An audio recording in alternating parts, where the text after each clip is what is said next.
So here we are, WEAC Radio, joined in the studio with Mr. himself. I'm just honored that you came in here because that says a lot about you. DC Water CEO, General Manager, I don't know what your proper title you care to be known as. George Hawkins. All those work. Yeah, George Hawkins. You know, George, when I was 9 years old, my grandmother told me that they was going to sell water one day. And I remember distinctly telling her, Grandma, you crazy. Water is free. Who's going to pay for water? And what had happened was her premise, I didn't know this at the time, but later in life I realized that for black people, the symbolism for civil rights in this country had began with the water fountains. And when they took those signs down for the water fountains, she said that they was going to make us pay for that. And lo and behold, the timeline is revealing that we have quite few less water fountains now than we had then. We've had an increase of skepticism about the quality of the municipal water supply and the rise and advent of monetized, privatized, commodified life as water. And I'm sad to say that she was correct. We are now paying for water. Having said that, that is the situation we find ourselves in. I realized with you, doing my research in preparation for this interview, the pipe replacement rate for DC Water before your arrival was 300 years. And upon your arrival, it's now down to only 100 years.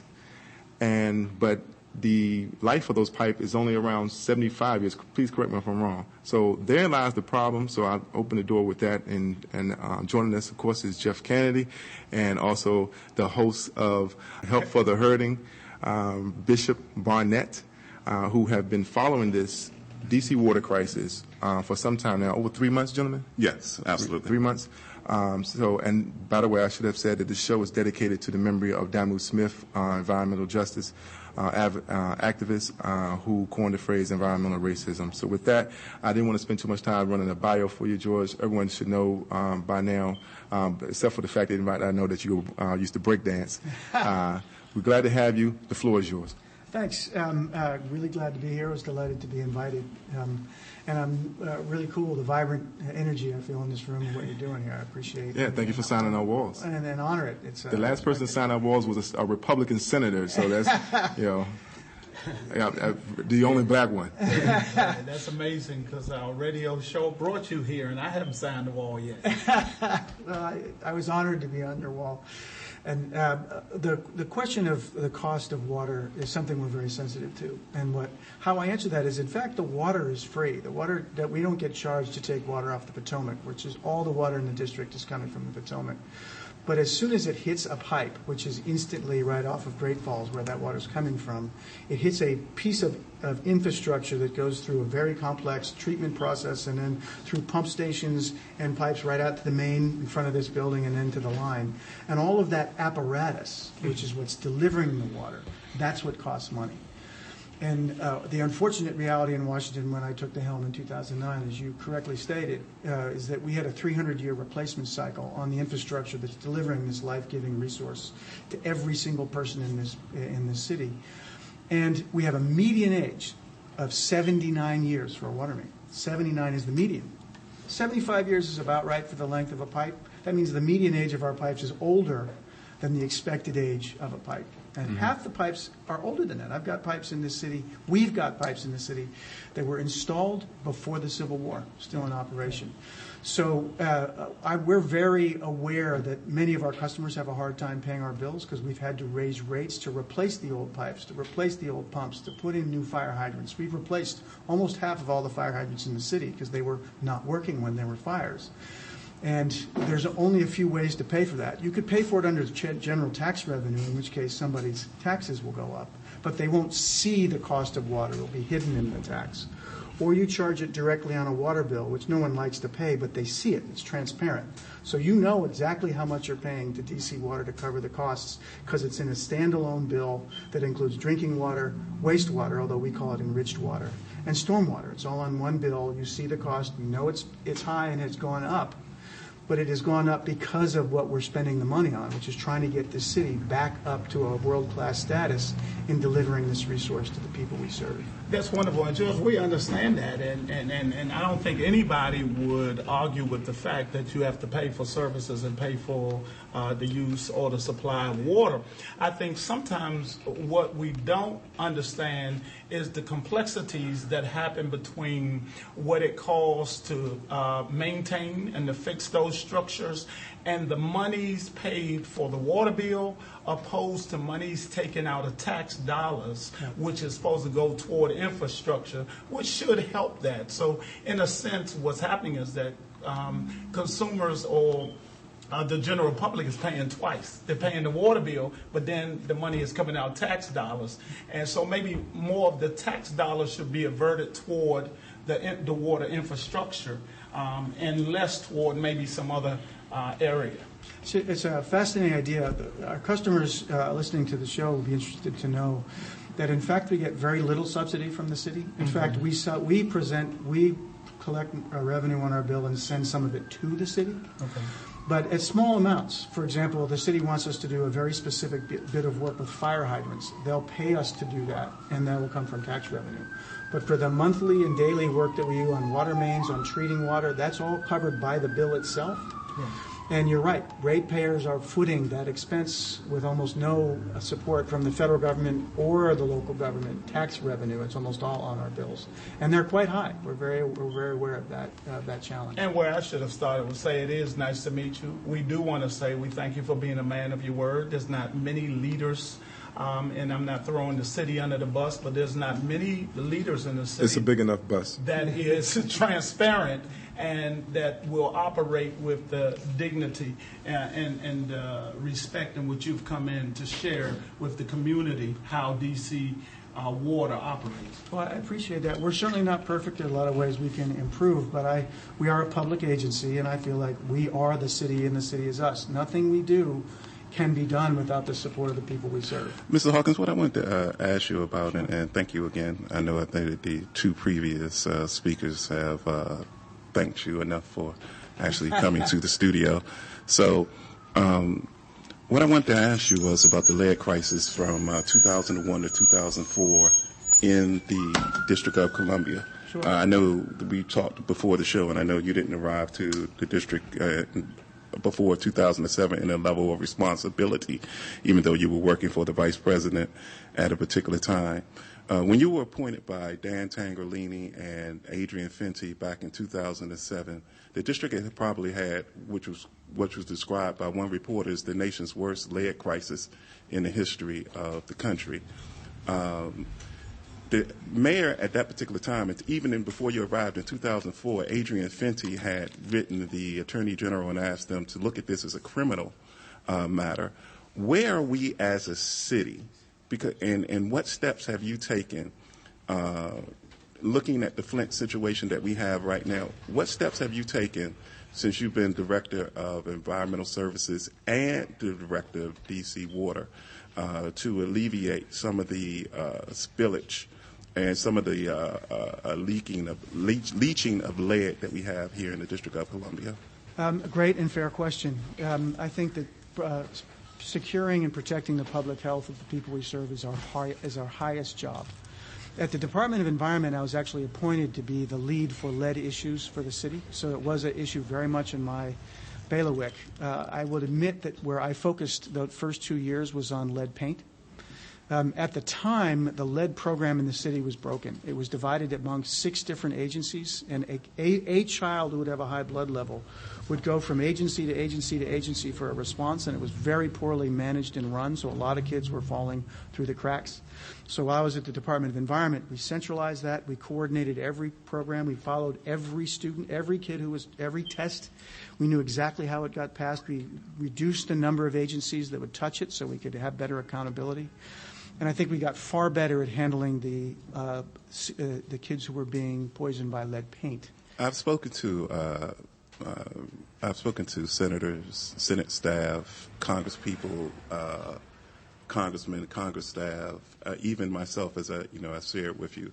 I worked for the Committee of the Judiciary for the council member for this particular ward.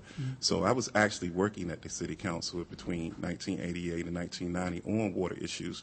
So I'm very familiar with the fact that Jerry Johnson and individuals who would come from D.C. Water will often misrepresent to the residents of Ward 8 and to the city different issues. I grew up on Martin Luther King Avenue, so you didn't need to ask a question about whether I could smell blue planes Right. at different times. So that was an issue that was pretty much resolved. But my question becomes, the top toxicologist who did the testing for the children from 2001 to 2004 for the health department happens to be a member of my church. And we've had long conversations about whether, and I spoke to Dr. Mark Edwards, and I've spoken to him repeatedly for the last few months. And some of the information and from other individuals from across the nation that I've received is they say that actually DC Water is doing a much better job than they used to do. But there's some critics who actually say that when it comes to the lead water crisis, to whether we actually still have a problem, that DC Water is not exactly being truthful. How would you respond to that?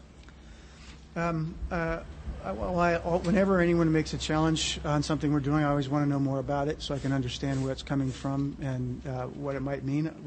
I believe we're truthful and transparent, but if there's some way that we aren't, I want to know about it so we can have at it and repair any challenges. DC, as far as I know, is the first city that has publicly put online a GIS-based map that shows the information we have about every lead service line in the city. So you go on our website, dcwater.com, it's right at the masthead, the link to it, and you can look at any lot in the city, and it will show the information. That's our notion. We want to get the information out there to make it as visible as possible. Was that done before or after the EPA required, or the EPA asked all jurisdictions in the country to do that exact same thing? It's been done in parallel. There's no question. What happened when at Department of Environment, I really focused on cleaning up the lead paint problem, and I acknowledge I did not focus as much as lead and water when I was at the Department of Environment. Coming to DC Water, I focused on lead and water. And what I did early at DC Water is I invited a lot of the lead advocates in to meet with me. And we gave them all of our lead program and our materials and said, what do you think? How should we improve this? And Yana Lembrita do a number, not that we've done everything, nothing's ever perfect, but we upgraded. You've seen a lot of the criticisms of the lead programs in other parts, the wide mouth monitoring bottle, not taking, we've already changed all of those things and did that many years ago because we modified our program to be what we thought we were hearing from the advocates. I said, I want a strong lead water program.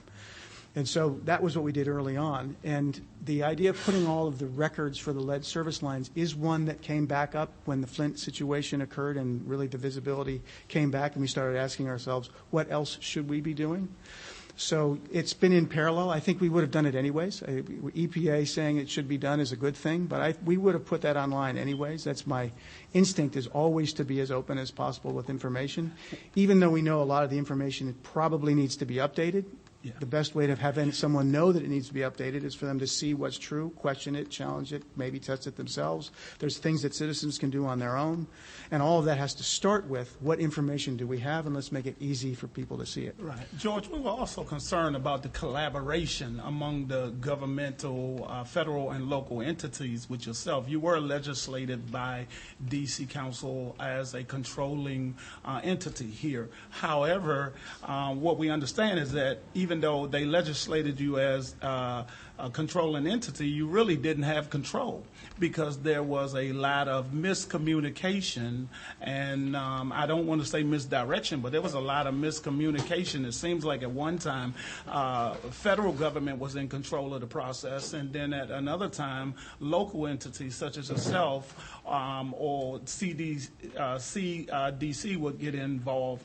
How was the collaboration, and how clear was all entities on what we need to do to make this thing better? That's a very good question, because to this day it is still true that all the water that is consumed by anyone in the city, whether they be a resident or a visitor, is treated at a facility run by the federal government.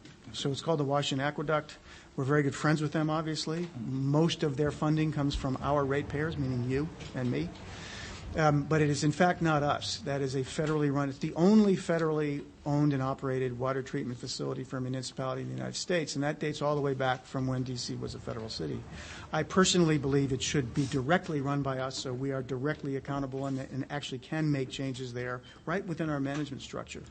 But at the moment, that is a federally run facility. Okay.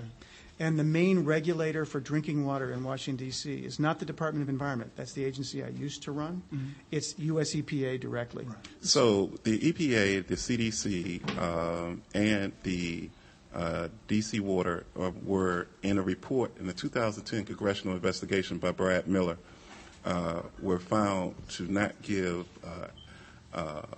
necessarily truthful information. In that report, it was talked about it talked about the lead partial replacement that was done from 2004 to 2008 until the residents loudly complained to stop that process. In that congressional report, it said that the lead partial replacement made lead more likely, 4 times more likely to leach to the residents who had that process, that particular service done. So if the lead prior to that was probably the worst lead contamination in the country, and in 2008 that was stopped, where the city spent, according to that report, $100 million in making the problem worse. Where are we as a city right now, especially in those neighborhoods that had that lead partial replacement done? Sure. Another great question. The program that required D.C. Water to replace, it's called the lead service line. So you do not find lead in the source water in the Potomac. You do not find lead at the treatment plant and the water mains in the street. Lead comes from the service line, which connects the main to the dwelling or the building, or what's inside the building, right up to the fixture itself. But the main source of lead is the service line. And there's 2 pieces to the service line. There's the private side of the service line, which is within the domain of the private landowner. And there's the public side, which is in the public space. EPA required, this was not when I was at D.C. Water, called D.C. WASA at the time, but EPA, under a rule that it has, required by regulation that D.C. WASA at the time replace lead service lines. But by law, D.C. WASA was only allowed to replace the public side. It could not force a private landowner to replace the service line on the private side if the private landowner did not want to. That was something that was prohibited to do. But we were still required to make these partial lead replacements, which is exactly what you're referring to. D.C. WASA was doing research, D.C. Water at the time, which agreed with other research. So yes, citizens complained, but D.C. Water agreed from the beginning that this was a bad idea. If you have a service line and you only replace half of it, in the construction while you're doing it, you're digging a pit, you're taking out the old, you're putting in the new, you're rattling everything. So actually it causes lead to leach into the water. So you're exactly right. Partial lead service line replacements don't work. In fact, they make things worse. It's too bad we had to spend $100 million on something that didn't work, but it was not an option. We were required to do that. We went to EPA with research results because we were doing research about the work as we were doing it, demonstrating that this was a bad idea. So EPA has now changed their regulations and no longer require it. So in your testimony to Congress, did you bring that fact out? Have you made that in any of your testimony in front of congressional subcommittees or in front of any congressional committees? I have absolutely spoken about the partial lead service line replacements and how they're ineffective. I'd have to go back as to which venues I did it in and did I testify in front of Congress or was it D.C. City Council. But I've absolutely talked about it because we did not want to spend money on partial lead service line replacements, ratepayer money, for a solution that doesn't work. Mr. Hawkins, one of the things that I found was illuminating was at the hearing, and these gentlemen testified at the hearings, I learned that we've had cases of lead in our schools, D.C. public schools, and Dunbar is a new facility, and even that new facility, they have lead. But well, of course, no level of lead is safe, but yet we have schools like Sidwell Friends has never had a case that I know of. Now, is that just another mark of a tale of two cities when we look at the lead replacement process in terms of west of North Capitol Street and east of North Capitol Street? Because that tells a lot about the city's priorities. Can you speak to that? Not that I know of, but I must say that's a very interesting mystery. Where lead would come from if it's a rebuilt school and they didn't redo the pipes, then they could have left That's the what old it sounds pipes. like. And in that case, you can always have, then the pipes didn't change. They just redid the windows and other roofs and things and didn't replace the pipes. So isn't that lipstick on a pig? For lead purposes, that is absolutely. You want to go in. There's a lot of options for what, and we're working with the city on what to do in those schools. Almost all of that isn't in the DC water side of the system. Very few lead service lines that are coming into a school because of their size are lead. So most of the lead that's in a school is actually the pipes in the walls, the drinking water fountains themselves, or right at the aerator. So it's lead within the bounds of what's within the school structure. So that the reason that they're all putting in filters now at all the water fountains is because the lead is coming right in the system. There's nothing we can do out in the system because that's not where the lead is from. It certainly is something that I think Mayor Bowser got all over when she heard it. They had all the sources of water in the schools tested. They're have already put in filters in all of those sources and have a maintenance program to make sure those filters are monitored and replaced so that they continue to perform, because filters do wear out over time. We still are talking with the administration about some other things you can think of. You could put in standalone sources for drinking water that would be new, even in a school where you're not going to replace all the pipes. What if you put in a pipe just for the drinking water sources and drop them down to several places that would be designated for drinking, so you'd know what those lines are? That's an option we're looking at. The city is always boasting about the number of people moving in. I think there's been projections for the population to reach 800,000 in the very near future. So the capacity for delivering quality water is going to increase. And under these circumstances, we even hear the city boasting about how much money it is making and how much profit they have and yada yada. But yet we have this persistent problem, and there's a resistance to replacing the necessary pipes because of a cost. So doesn't that speak to the priorities of the city? And if it does, what obstacles have you experienced in this process? There's no question that the challenge in this city and every city are the service lines, and particularly on the private side. Some very few number of cities have mandated that the private side and public side must be replaced, and that the private landowner has to do it at their cost. In your opinion, why is that? Why did those cities do that? In your opinion. There's been very few examples. It's cities that were very proactive. They also were wealthy enough that the citizens could pay the cost. My view is that I don't seek general support from the federal government or the city government to do our core work. That's up to us and our ratepayers. I do think where we need both a federal and a localized program is to support low-income and fixed-income households. Because what we found when we were doing the partial lead program, and we were mandated to do it, learned it didn't work, but we still had to do it until EPA said we didn't. It's one of those regulatory outcomes that drive you crazy. But we were asking landowners to replace the private side when we did the public side. It's cheaper, but we couldn't pay for it. That's what the law says. Most people did not. We only had about 20% of our customers were replacing their side of the line when we were doing the public side. Many of those customers were not doing it because they couldn't afford it. So the customers that live in those houses that had the lead partial replacements, are they aware from a more on an ethical standpoint, are they aware that it's 4 times more likely in their homes that they have lead leaching in some capacity? Well, actually, the way the 4 times higher works is it's for a period of time right after the construction. So what we do in any circumstance where there's a lead service line that's replaced on the public side but not the private side is that we give that landowner a certified lead filter for their water system, and we monitor until the numbers come back down. Because what happens is it's not a permanent peak.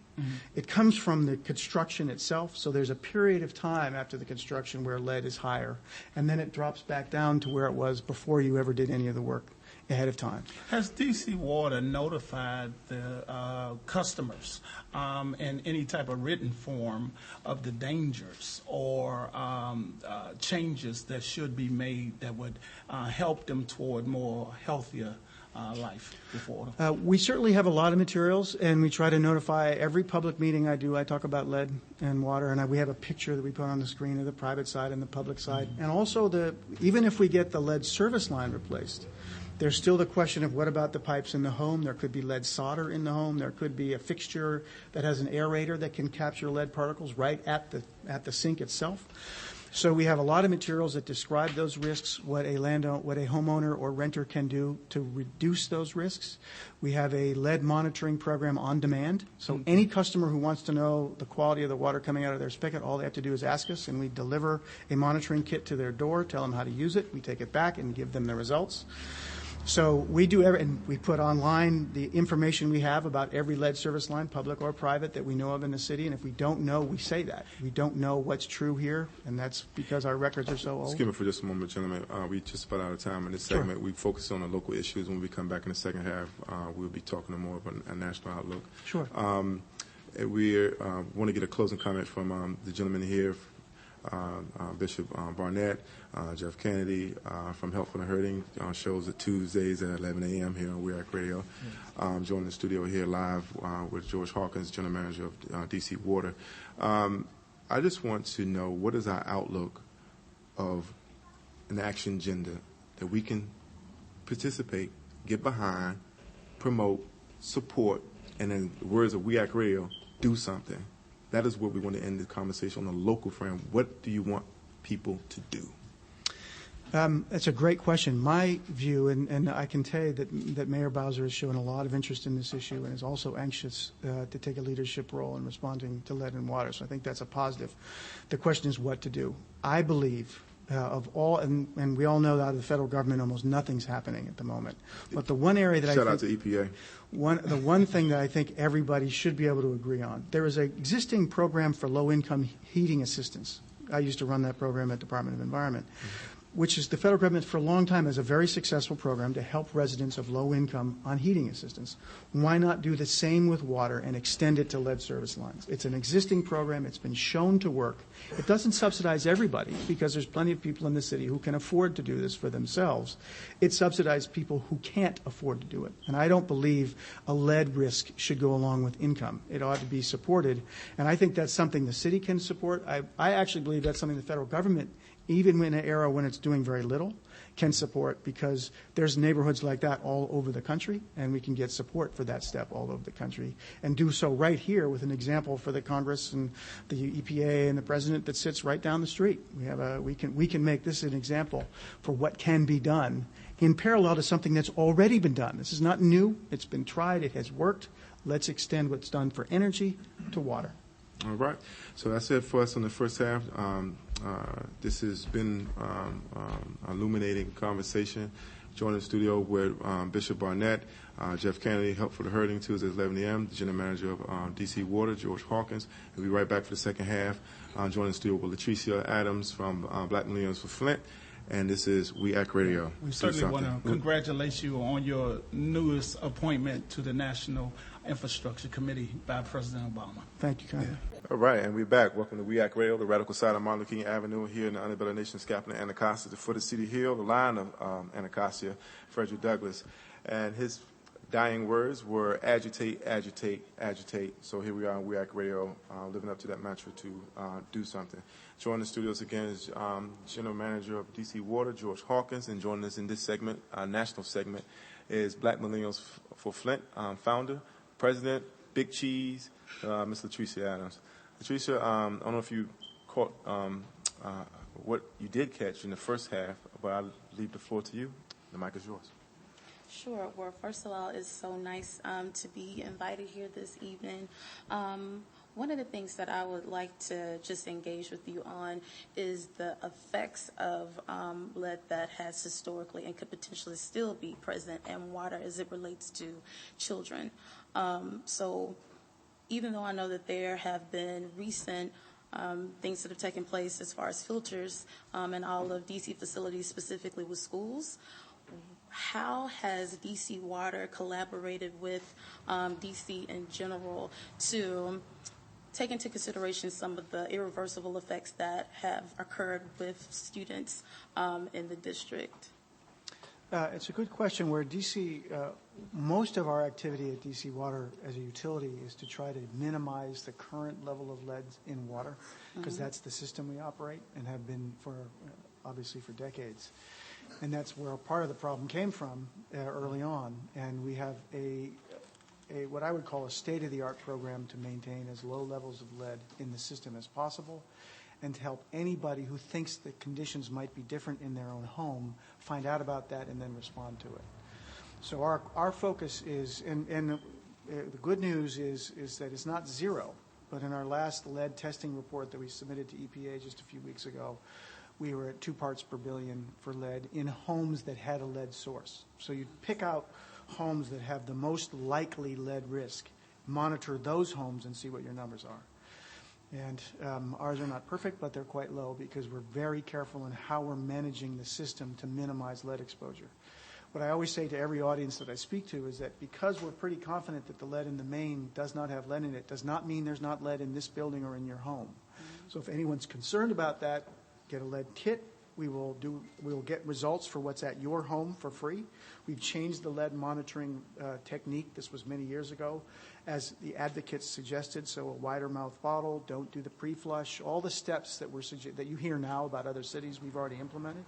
We take that back. If we get a number that's high, if it's on our side, we go about fixing it. If it's on the private side, we provide whatever advice we can to that homeowner, the business owner, whoever it is, to reduce lead, including doing a profile. There's a different kind of test that you can do that will indicate where in the whole system the lead is most likely found. And then we can pinpoint advice to that person about what to do, or if it's on our side, we can solve it on our side. And, therein lies the problem, because we often hear it referred to, well, the responsibility is public and responsibility is private, but the disproportionate number of poor people rent. So that means they're at the mercy of the person that owns their building. And if the person that owns their building doesn't reside there, there's little, encouragement, if you will, for him to do anything about it when he's not compelled to. That is a problem. I agree. And one of the things that we're talking about with the administration that is connected to this question, how we're working with other partners and collaborators, is how should, for lead paint, for example, when you transfer a property or you're coming in a rental, you get notified about what the status is. My view is that the same thing should be done for lead water. At least a notice of what's true, because a lot of homeowners, if they can, will say, I'm not going to move in here unless you solve it. It could be that on transfer of property or when someone moves in, you've got to solve the problem.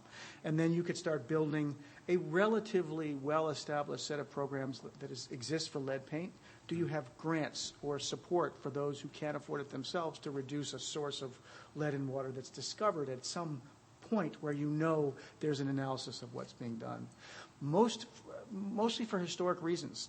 10, 15 years ago, not counting the huge challenge that happened in the city, most of the blood lead cases that were found were, at least the going view was for lead paint. So a lot of the focus was on reducing lead poisoning of kids from paint. Now, and perhaps it should have been earlier, but there could be a parallel regime of notice, what must be done, when it must be done by law for lead water sources, as there already is for lead paint sources. Patricia, excuse me for a moment. Okay. I just want to say, I should have said this at the outset. For those who are unaware, water, I've been following this issue since 2004 when I spent the summer in Kenya, and I had the pleasure of being in the second largest slum in all of Africa.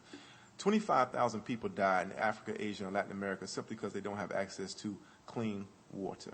Okay, and one of the reasons why they deny access to water was Coca-Cola and other corporations consume massive amount of water when they come into these areas.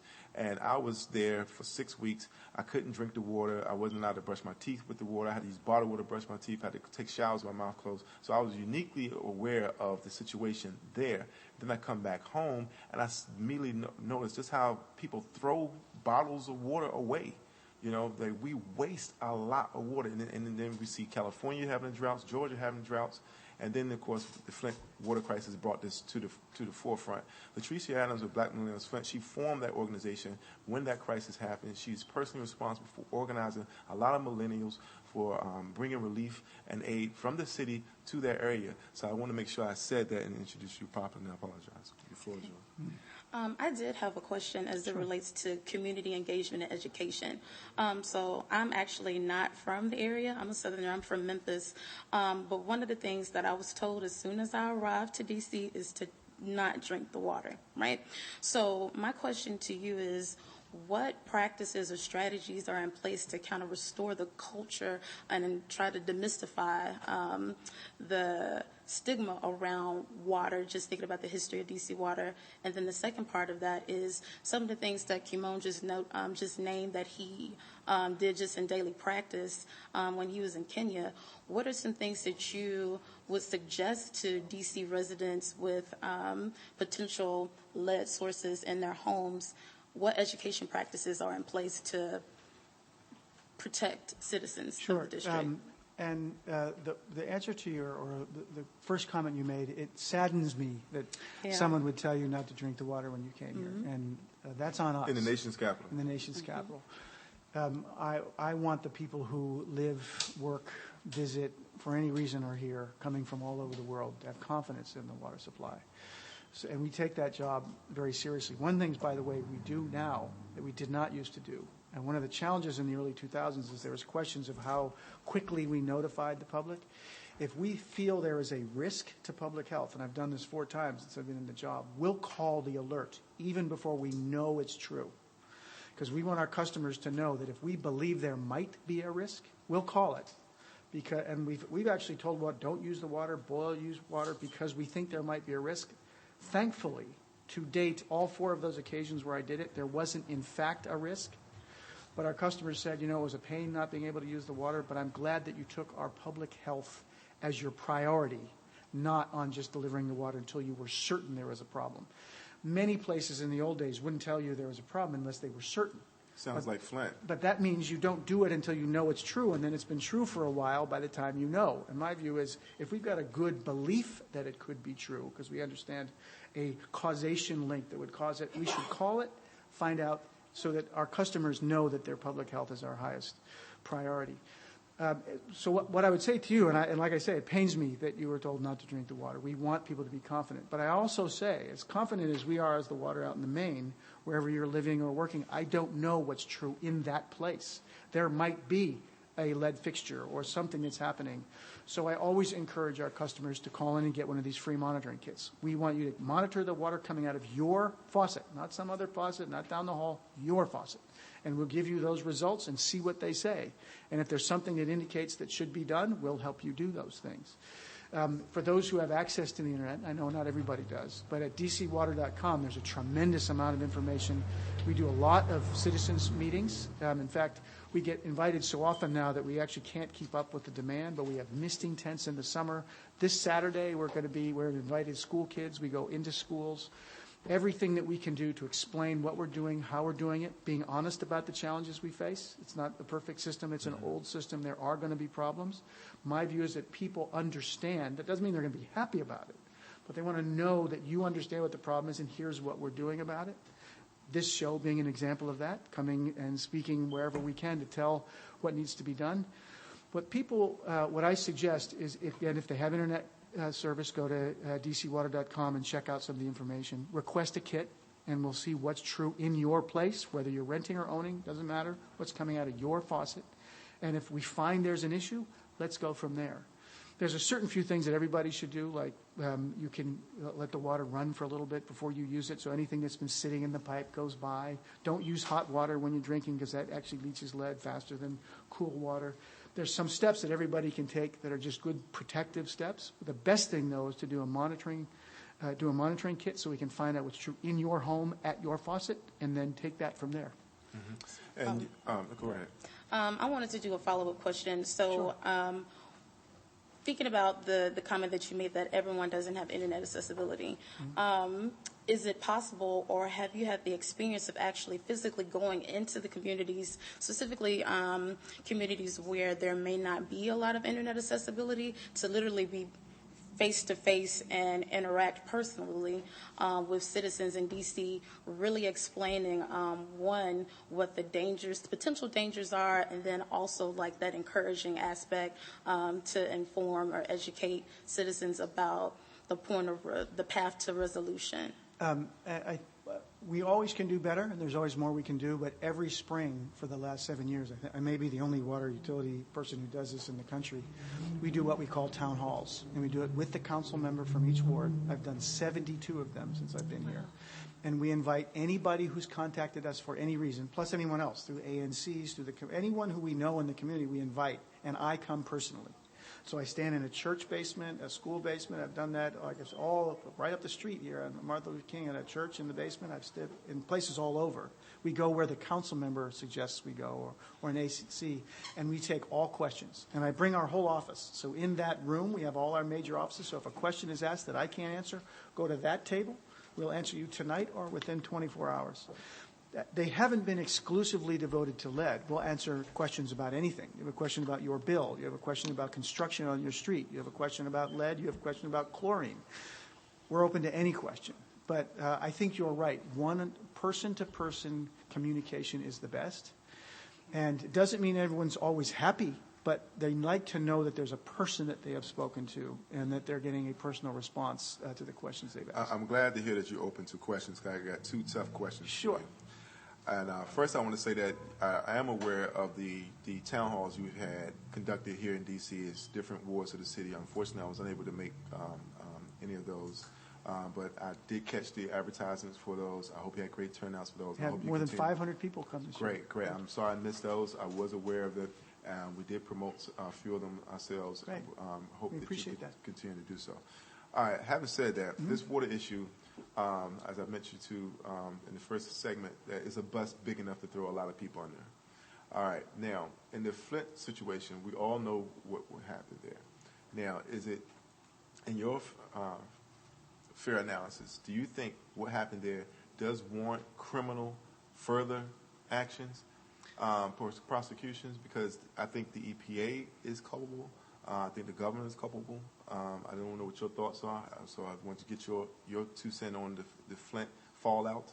And then finally, when Barack Obama did come to Flint, I never seen him cough through a speech. He coughed 3 times and then asked for some water. Do you think that was political theater? Gosh, on the first answer to your first question, and maybe this is the lawyer in me.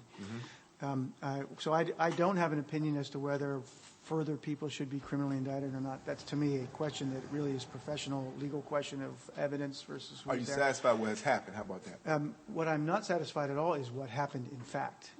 Everybody I know in the drinking water side of this profession that I'm now part of would say that knowing that corrosion control must be done when you're switching the sources of your water is like water 101. It's not like a complicated question. Of course that's what you do. And the fact that it wasn't done reflects not only, of course, most importantly, has harmed people. It's harmed our whole industry. I mean, everyone now, wow, how could that have happened? And that is very troubling to all of us who are professionals in the industry, because it was not a tough one. Of course you do corrosion control. You manage this question. You be very careful about it. So I don't have an opinion on whether more or less people should be criminally indicted without looking at the evidence, but it was a serious transgression that was avoidable. And I believe there are lots of people who are very good at this, who are paying attention to it, as it should be. As far as whether there was political theater on the drinking water by the president, again, I just don't know. I have not watched it as closely as you, so I don't personally remember that. If we had time, I would play it back for you. But we don't have that time. I believe people of good heart want to do the right thing in this situation, and as we described and discussed in the prior segment, this is a financial issue more than an engineering question. We know how to solve the question. It's a matter of cost. I'm saddened to hear you say that, but it sounds a lot like a truth. Latrice, I'm going to leave you for the last question, but let me say this. We have oil industry that's subsidized. Why is it a resistance to subsidize an issue that affects the vast majority of everyone in this country? Why is there a resistance, and what do we need to do to bring back our FDR job program to employ everybody to speed up that 100-year pipe replacement rate? I think that's only special for D.C. because it's obviously much higher than that in other jurisdictions. So please speak to that, because that's the 400-pound gorilla in the room that I like to tackle. Right. And you're right. And I don't think you'd find a more supportive or someone who agrees with you more on that question. And I don't know other than, whenever I see a problem, I try, and I know others do it differently, but for me, I'd never try to figure out who else. I was like, what is my challenge? What have I not done? And I don't think the water industry, think of what we have if we were organized, like you organized, like activists organized. We are everywhere. We are in every community in the United States of America. We deliver an absolutely essential resource. We've been underfunded. We have not been subsidized. All these funds are going to other things. We could employ people in good jobs, and it doesn't only support lives, which of course it does, but every business in the United States of America needs the service we deliver. You can't open your door without water and sewer and fire into a building for a commercial. Every job depends on us. So in my view, the best dollar we can invest as a country is into water infrastructure for lives, for jobs, for every living organism. It would just be an amazing outcome. And the water, I know others need to get involved and are, and I am delighted by it. The water industry needs to organize itself. We know the needs, and we've always been quiet. Utilities don't stand up and ask for things. They sort of sit quietly in the background and do the best they can with not enough money. A 300-year replacement cycle on 80-year-old pipes is nuts. For water, that's crazy. But we have accepted that outcome by not standing up and saying, no, we need to organize. We're everywhere. We have a natural structure. It's not Democrat or Republican. It's active. I don't care what Republic. It doesn't matter to me. If you're willing to act, we are behind you, and it's our job on the water side to organize ourselves better and beginning to agitate with a single voice.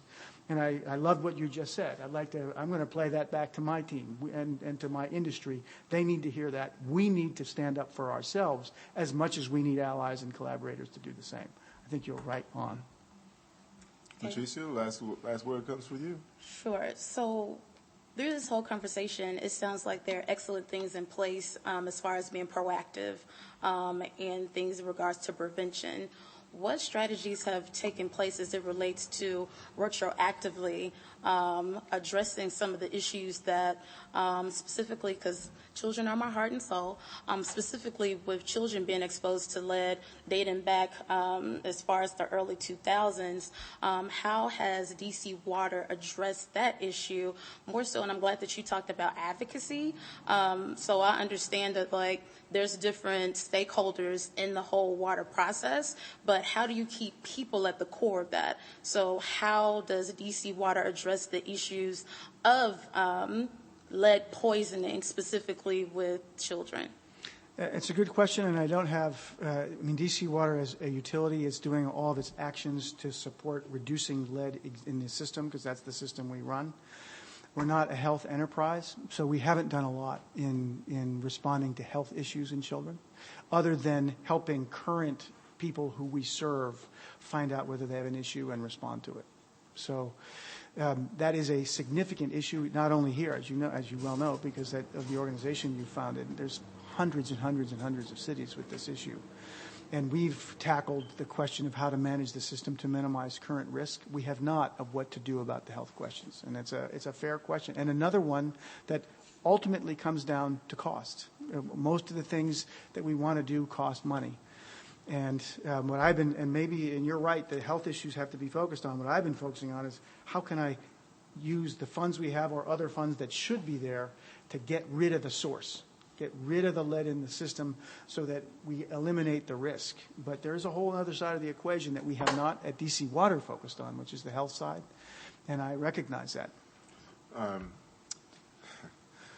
Mr. Hawkins, I think you have the most important job in the city. We're out of time, but I would be remiss if I don't mention this to you. Again, I said this show is dedicated to Member Damu Smith, environmental justice advocate, and also a mentor to me, Andy Corner-Fraser, environmental racism. This country doesn't have a very good track record when it comes to caring for the well-being of people of color. And when we have lead issues and its effect on people of color and poor people in general, we see that we have, slow learning, violent behavior, all these traits that were stereotypes to begin with, but these seem to exaggerate those things. Do you think that you have seen some reluctance from the system because of environmental racism on this issue? What I've seen in the system for the vast costs that we face, I mean, we're doing a multi-billion-dollar project to reduce overflow to the Anacostia, for example, which is going on right now as we speak. It's the biggest project we'll ever do. What I find is resistance, as you described in your prior question, to any further funding for water systems, almost for any reason. I would probably think you're right that it's even more resistance to issues that are associated with race or income or class. But I get resistance to doing more to the infrastructure everywhere. It's almost that nobody wants to invest in this, whether they're wealthier or doesn't. It sort of astonishes me that there's resistance to doing good deeds with water, which is so fundamental across the board. But I would say that there's probably an overlay that's class and race-based, and I think that's terrible. I think this is a fundamental attribute that we want to get right. And saddling anyone who's already disadvantaged with another disadvantage because of a water system is a tragedy, and it's one that ought to be focused on. So you have a lot of friends and allies at DC. And that's our time, but I want you to have opportunity to address the project you guys are undertaking. Our mutual friend Scott Kratz, the 11th Street Bridge Project, actually informed me of the project, and I'd like to hear you address it as well. Sure, I'll do it real quick because I know we're at the end of the show. But when DC was designed as a city over 100 years ago, the sewers that were put into the old part of the city take both sewage from a building and rainwater off the street. It's called a combined system. And these pipes are huge, but in a big rainstorm, they fill up with all the rain that comes off the street, and they fill and overflow. So it's a mixture of sewage and rainwater, and everything that was sitting on the streets in that rainwater. And it overflows to the Anacostia, the Rock Creek, the Potomac, all three rivers of the city. We're doing a $2.6 billion project to solve 96% of that problem. You're never going to get 100% because you can always have a bigger storm and more flow than whatever you build, no matter how big it is. Mm-hmm. But these are climate change, absolutely. Gigantic underground tunnels right under our feet, 10 stories underground, that will take the flow that would have gone to the river and does go to the river today. And instead it will drop down to a huge tunnel under our feet, be transferred all the way down to Blue Plains and get world-class treatment and be cleaned. So 2018 is when the first huge phase of this operation comes into effect, and it's going to have a marked, measurable improvement to the Anacostia River. just in time for our bridge park. Just in time for the bridge park. It's going to be it's a very expensive project that we all are paying for. It's ratepayers that pay for this, but it will have an enormous improvement mostly and first to the Anacostia. We did the Anacostia work first, then we get to the Rock Creek and Potomac Center second. So, the North Capitol Street split, we actually flipped it. They were doing the Anacostia side of the work first and then going to the other side of the city. So the part of the city that will get cleaned up first from this problem is the Anacostia, and we're really delighted by that. So that's where most of our facilities are. That's where DC Water's home has been. Blue Plains, Main and O, pump stations right on the Anacostia. We've been on the river for 100 years, and we're delighted to see it cleaned up. Okay. George Hawkins, General Manager of DC Water. We don't do bottled water. We do water bottles. All right, Latricia Adams, Black Millennials Film. You want to give some contact information before we go? Because a lot of people want to watch this. Sure. You can follow us on all our social media outlets. We're on Facebook. You can just do a search for Black Millennials for Flint. We're also on Twitter at BM4, like the number 4 Flint, and the same name for Instagram as well. And if you're in the professional sector, we're also on LinkedIn as well. Just do a search for Black Millennials for Flint. This has been Kimon Freeman, Guerrilla Artist, We Act Radio, the intersection of art and politics. Don't forget the Black Love Festival, September 18th. Music, poetry, and information at DC, Gateway DC, at the intersection of Martin Luther King Avenue and Malcolm X Avenue. Taking us home is Fela Kuti, Water No Get No Enemy. Thank you, George Hawkins, for joining us here today. Pleasure. Thanks for having me.